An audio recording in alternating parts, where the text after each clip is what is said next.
Hello everyone, welcome to the Cheat Meal presented by Deep Fried Draft. This is our draft review, and we're going to continue now with the Cleveland Browns. The Browns own the #1 overall pick in the draft, and they used it to select Myles Garrett, the edge rusher for Texas A&M. No big surprise here. Garrett was the consensus best player in this draft. He's a tremendous pass rusher, tremendous against the run, and should elevate Cleveland's pass rush immediately. Cleveland did some wheeling and dealing in the first round. They moved back from 12 after Patrick Mahomes was taken off the board and moved back with the Houston Texans to pick 25. And then they used pick 25 to select Jabril Peppers, the safety from Michigan.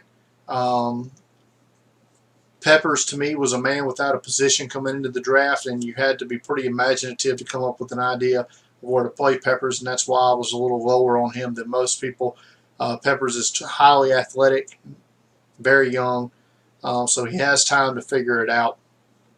He also has the issue of the diluted sample from the combine, which immediately puts him into the NFL's drug program. But by all indications, it should not be an issue for him. Cleveland decided to trade back into the first round, coming up 4 spots from pick 33 to select Miami tight end David Njoku. Njoku was just an athletics freak. Was a state high jump champion in Florida.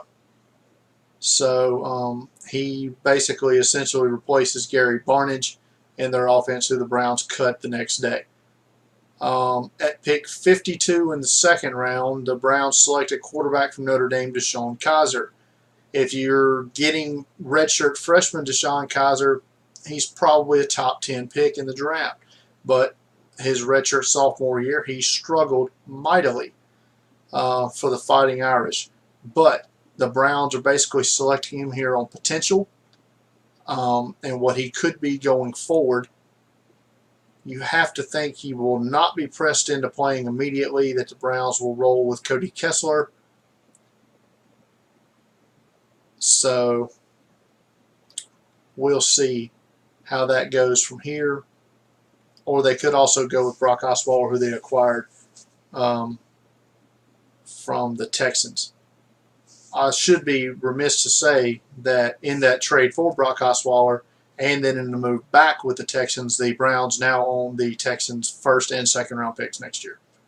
So, third round, the Browns selected Larry Ogunjobi, defensive lineman from Charlotte, who's a plugger, but a good athlete for his size, and should upgrade one of their defensive line spots immediately. In the fourth round, they selected their 4th redshirt sophomore of the draft when they selected Houston corner Howard Wilson.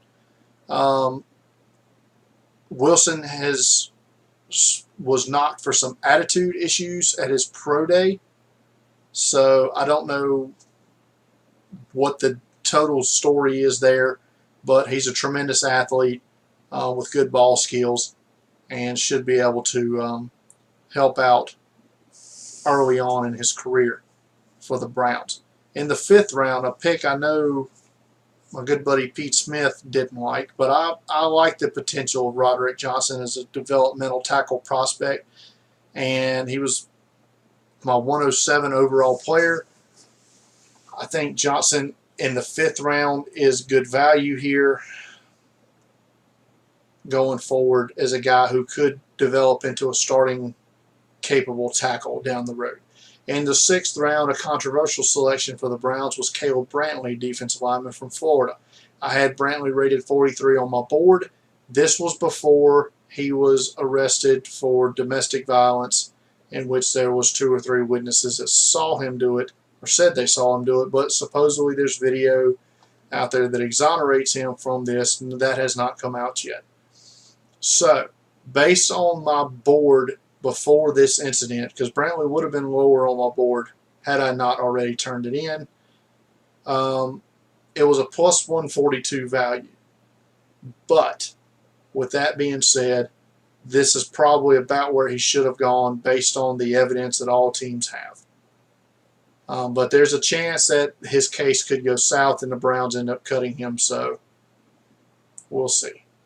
7th round, they took Zane Gonzalez, the only kicker I had rated in the top 300. At pick 224, Gonzalez will compete for their starting kicker job.